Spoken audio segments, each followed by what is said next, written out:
Hey YouTube, my name's Tyler, creator of the Kingdoms trading card game. Thank you for taking your precious time and clicking on this video. For those of you that like to watch my videos on a weekly basis, I apologize for not having a video for you guys last week, but thankfully I'm getting one out to you guys this week and maybe hoping to sneak out a second one to kind of make up for it. As the title says, this is going to be a pack opening, so let's go ahead and jump right on in and let's see what kind of cards we can get. Alright, so here we go. I have another booster pack right here. And just in brief, I think I mentioned this in the last pack opening video, but each booster pack comes with 2 tokens, 2 sacreds, 8 battle cards, 5 spells, and then either 1 spirit or 1 legend. I'm hoping, there's a couple cards that I'm still hoping to get. It was nice getting a copy of the library in the last pack. I also would like to get a copy of Tanis' Dwelling Place. I'm trying to build a better Esther Crest deck, but that is one card that I have still not been able to get.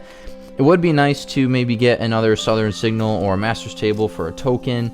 Besides that, there's nothing else that I really want. Of course, I could get a card that might spark an idea for a deck build or something. So we'll see what we can get. So I guess let's go ahead and jump right in and see what we can get. First card we got is a 2 token. Token not too bad. 2's not too bad. Nice to get another one of those.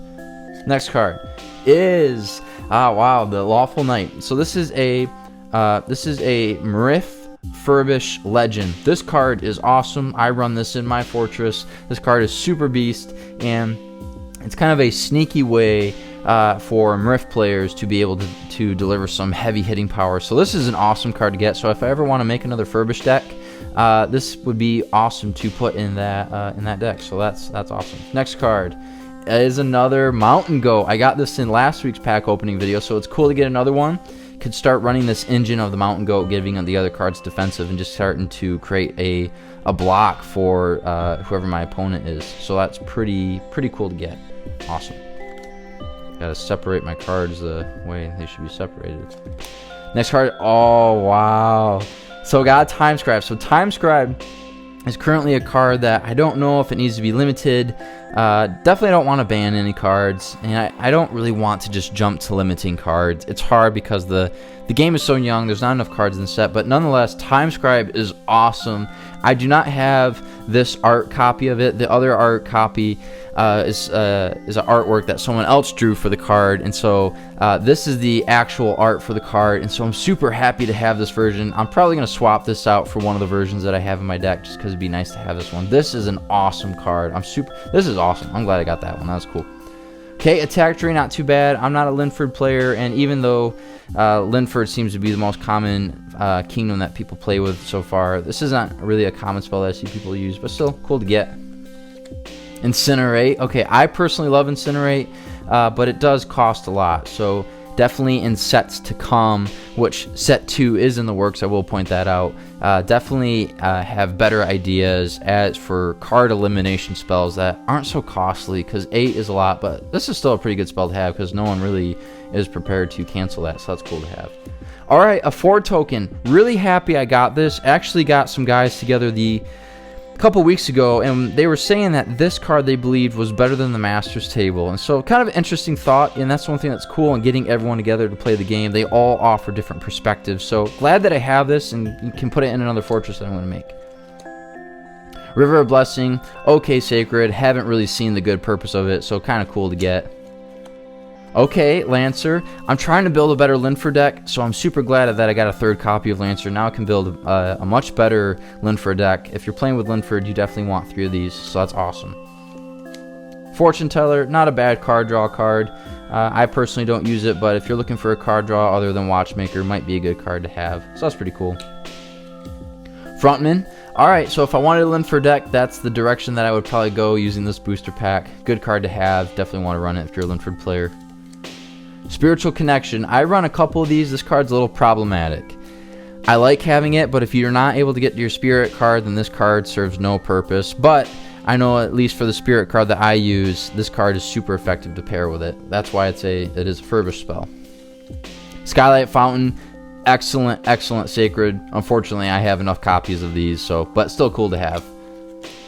Psychotic Soldier, just got one of these last week, so I guess if I'm building a Linford deck, I'm definitely going to be putting multiple copies of this and just trying to see if I can make it work. Defender, not a bad Esther Crest card. Good card to have. Esther Crest deals a lot with the cards that your opponent has in their hand or on the field, so this is pretty good to get to reinforce that engine. Historian, just another card draw-esque card, similar to Fortune Teller, just does it a little bit differently.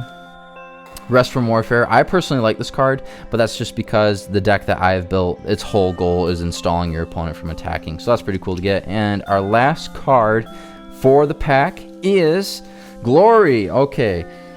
I could care less for this card, but still, I guess I like the colors in it, so that's cool. I've never really seen someone use this effectively, though I do think there was one person that tried using this, and I think it did work, but all in all, not the best card, but still kind of cool to get, but did get some good cards. Getting the Time Scribe was definitely awesome. Getting the 4 tokens pretty good, and the Lawful Knight, that was pretty good. So that was awesome. So thanks for watching this pack opening. Thank you guys for watching this video. I hope you enjoyed it. I hope you enjoyed seeing the different cards that are available in Set 1, the beginnings of the Kingdoms trading card game. In all of my videos, I like to do something that I call Bible Talk. And even if this isn't your thing, and even if you have already watched the pack opening video, I encourage you just to stick around for the next minute or two, just to hear what I have to say. I've been reading from the book of Esther as of late, and one thing that I thought was interesting, and I don't necessarily have a point to say, but more of a question to propose, and curious to hear your guys' thoughts, or at least give you something to chew on for the next little bit of time until you have maybe time to talk about it with someone else. In the book of Esther, Haman, which you'll read as one of the bad guy, if you want to call him that, in the book of Esther, gives a proposal to the king, and the king agrees, where basically all the Jews are to be killed.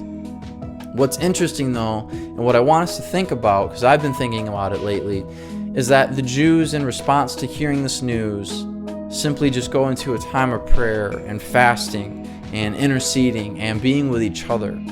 They don't revolt. They don't raise up arms against people. They don't prepare their weapons to fight back.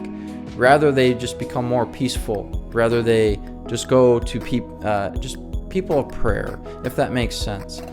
And it just was puzzling. You would think that after hearing a decree like that, after seeing something like that, you would want to just rise and be prepared to fight next to your brother and your sister and all the other people that believe in the same thing that you believe, but rather they did the opposite.